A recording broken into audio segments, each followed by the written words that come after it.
recording? Yes. Okay. So, how you guys doing? Today we're back at the dyno, and what we're gonna do today is a couple of things. First of all, we're gonna re-dyno the car on a 120mm Pulley ESS supercharger. Show the people the supercharger. Everyone knows this is the white car with ESS blower. I'm gonna take this off and I want to test it on the 120mm Pulley. So what I'm gonna do after that is put the 115mm Pulley on it, see what it makes, and then the 105mm Pulley on it, see what it makes. No tune changes. I want to show you, or kind of show you what scaling is on calibrations, meaning we generally don't have to touch the tune upwards to about 800 or 900 horsepower from the initial setting, and this will prove it. But I also want to see what kind of power this ESS supercharger makes with 115 versus 120 and 105 versus 115. It's got Sunoco 260 GT in it as always. No mods really. The car has headers, a blower, Sunoco 260 GT, ID 1050Xs, and a booster pump. No E85 because I don't want to put a fuel system in this car. It's going to be like a daily driver mostly that makes a lot of power. So I'm going to get it strapped down. Next thing you'll see is me making a pull on the 120mm Pulley, and then we'll start swapping belts and swapping pulleys to see what kind of power it makes. You want to wipe your hand? Because it looks like your hand's all... It's okay. I'll wipe it in a second. Here.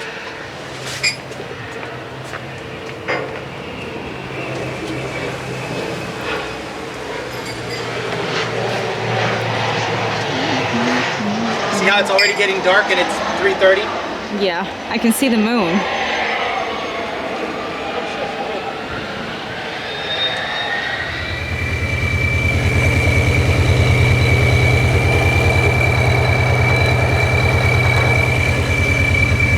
So this makes it suck in air from the fender, but since we're looking to make power, you just suck in air from the earth.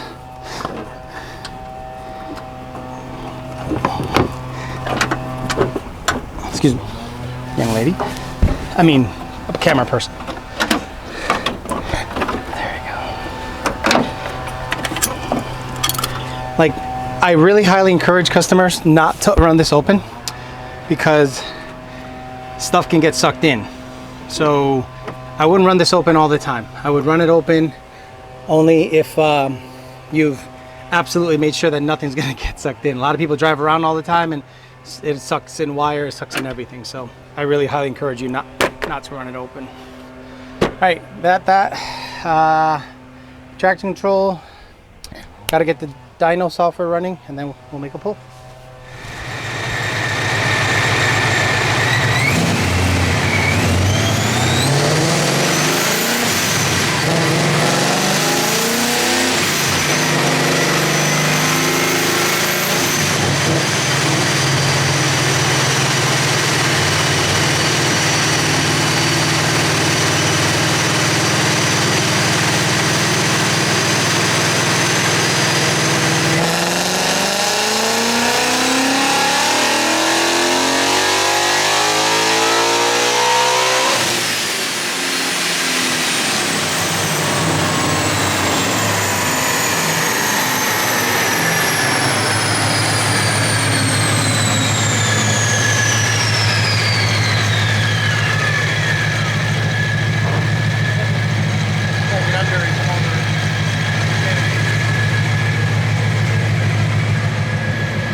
Lights, 2019. 120mm. You still recording? Yes.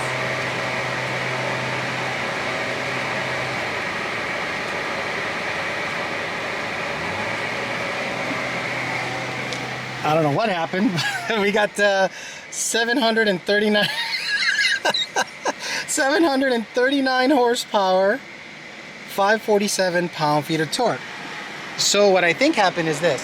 The last time we were on the dyno, I had really low air pressure on the tire. That's not going to make up for 40 horsepower, but it might make up for 20.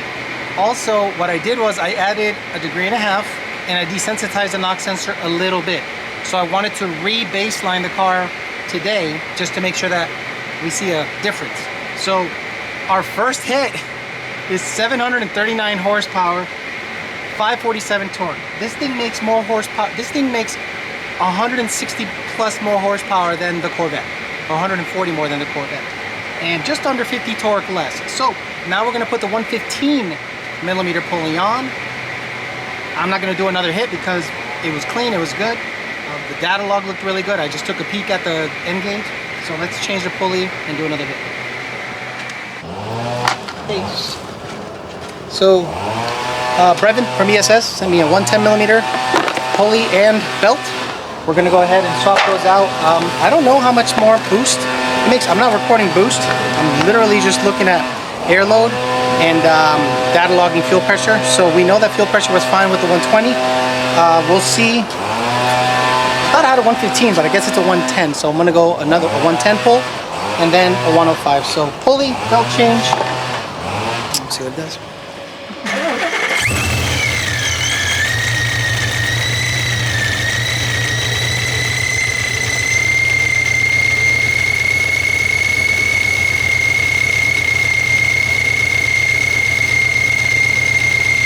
Okay, so far, so far so good. By the way, belt changes don't take 5 minutes. Don't believe anything anyone says about belt changes. It takes, depending on how much shit you got going on, it might take 10 minutes to 2 people. But looking good. Let's make a pull to 6,000. See the log, make sure the log's good. If the log looks good, we'll go all the way to 7,500.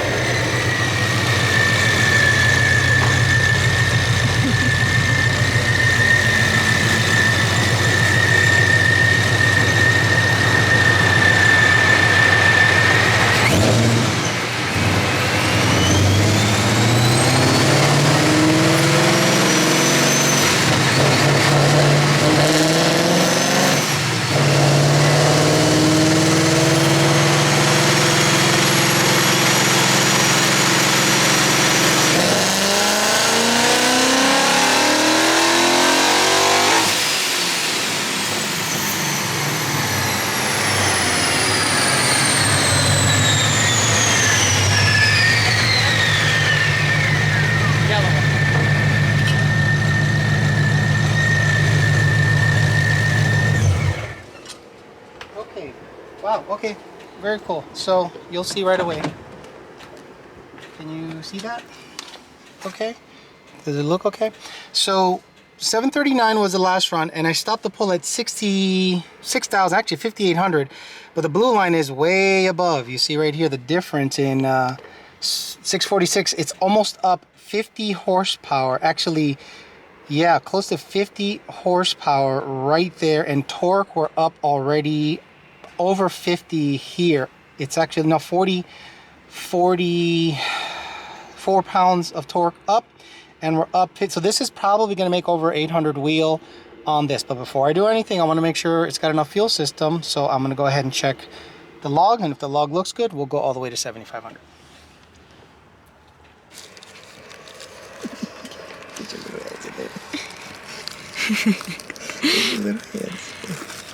Why do you have a wrapper? It's not a condom wrapper. No, it's food. I got it.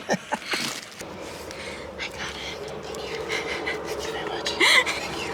Little hand. Let me see your hands. Show your hands. Okay, perfect. Okay, beautiful. So let's look at the log. Obviously, you've seen this before. So what I'm looking for is fuel pressure, honestly. I want to make sure I have enough fuel pressure. And it drops, even if it drops to 55, we're okay.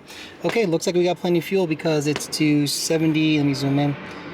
I wish it zoomed in a lot faster. It zooms in too slow for my liking. Come on. Now, this vlog camera is not going to work for this. So 73 PSI here. You can see right there. It's a 73 PSI. I'll get closer with the camera because that's the only way that it's going to work, honestly. There you go. Yeah, this doesn't like the zoom.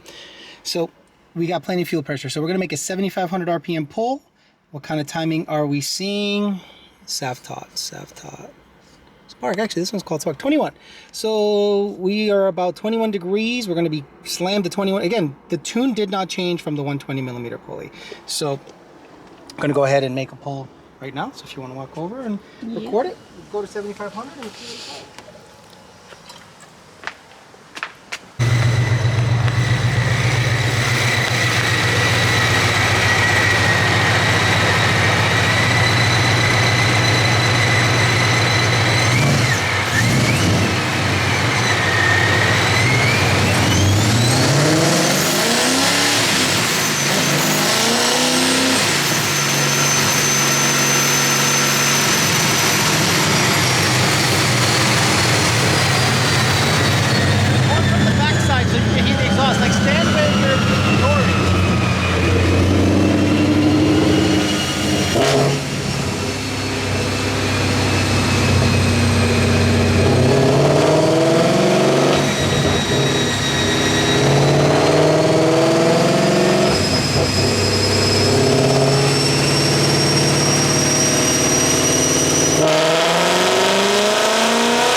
crap. So we're at 795 rear wheel horsepower, 591 torque total.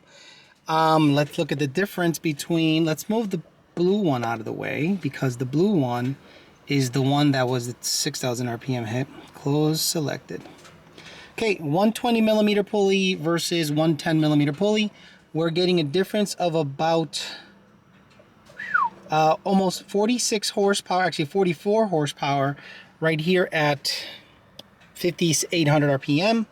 The higher you rev it, 769, 714, about 50 horse. So you're looking at about a 50 horsepower difference between a 120 millimeter pulley and a 110 millimeter pulley. And this pretty much kind of confirms it. It's, let's just say 740, 790, let's say it's 50. So you're looking at about a 50 or so, 54, 55 or so horsepower difference between the 120 and the 110. Like you see the 120 with race gas with 21 degrees makes 739. Whereas the 110 millimeter pulley with 21 degrees makes 795 at peak, which happened at 7,200 RPMs, and it started to peter out. So that's good. I'm good there. So we're going to try one more pulley, but not before looking at the data log. Got to look at the data log, make sure there's enough fueling, and we'll go from there. RPM. Let's look at fuel pressure. Fuel pressure dropped, but how much? 5148 psi. We're out.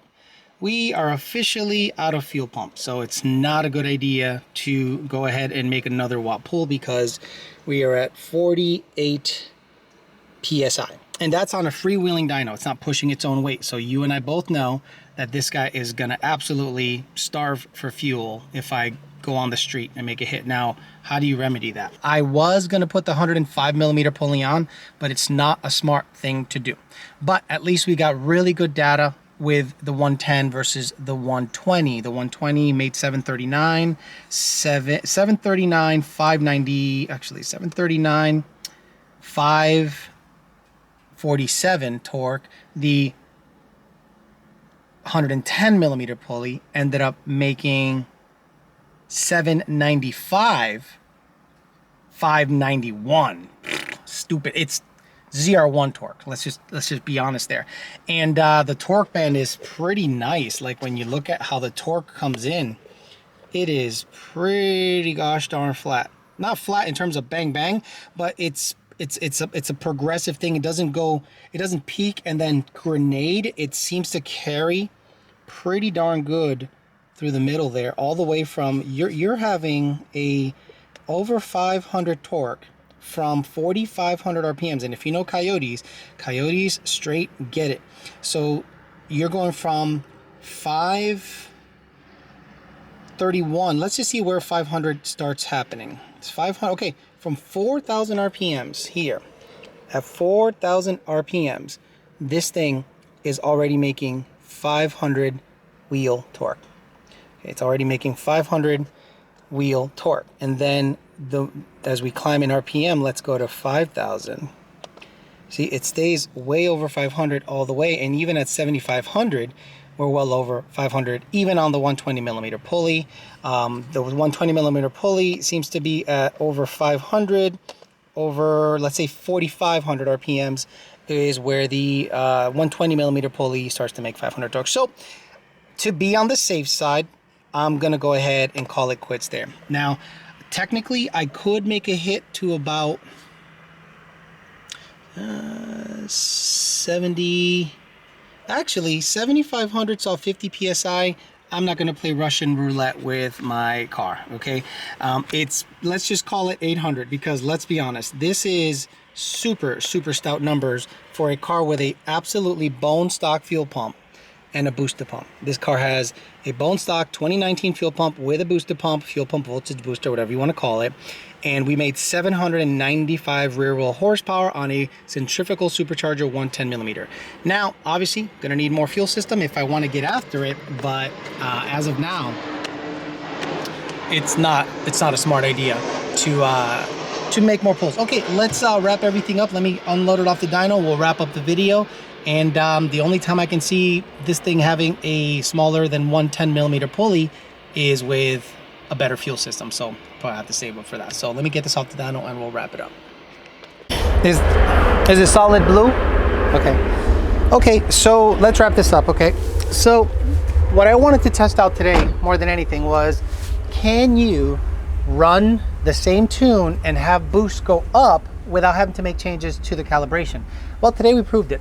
After installing a 120 millimeter pulley and dialing that in, we went ahead and dropped down to a 110, and it made over 50 more horsepower. Started at 739, we ended up at 795. So it made close to, or just under 50 horsepower more peak, but as you saw on average, it made about 50 more horse and torque power throughout the power band. So theoretically, you could get a boosted application on pump gas dialed in at 10 psi, and you can, if you have the adequate fuel, let's say race gas, plenty of fuel pump, or E85, then you can go ahead and just keep pulling down to your heart's content. Omar Garza, one of our customers, is a great example of that.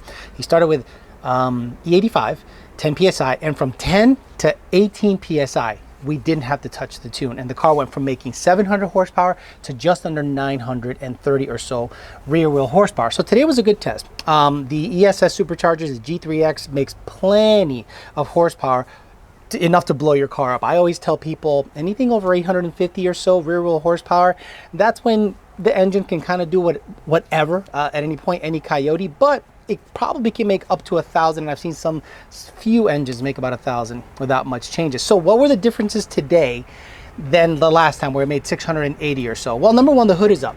Number two, the elbow is off. Number three, I aired up the tires. Both tires were 25 psi previously, and we know what happens when you have a flat-ish tire on a drum. It soaks up the power. So I had the little lady go ahead and air them up to 35 psi each, make it nice and hard, but not ratchet it down really hard so that it can grip, freewheel, and not lose a lot of the power there.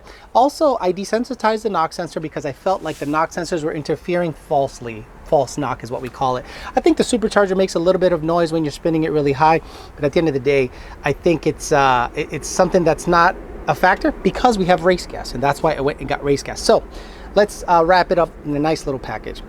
ID 1050Xs, a ESS G3x with a 120 millimeter pulley made 739. With a 110 millimeter pulley, it made 795, just shy of 800 horsepower. I'm calling it 800 horsepower, and this is an 800 horsepower daily driver. Stock fuel system, I don't recommend it. I'm doing it just for testing purposes for myself. At this point, if I ever want to sustain this power or make more power, I have to get a fuel system. There's just no other way about it. So hopefully you guys enjoyed this little video of me messing around on the dyno with a 110 millimeter pulley and Sunoco 260 GT on a stock fuel system on the same exact tune I tested on last time, proving a couple of things. Stock fuel system can support about 800, and the tune doesn't have to change when you pulley down. Thanks for listening, guys. Talk to you later.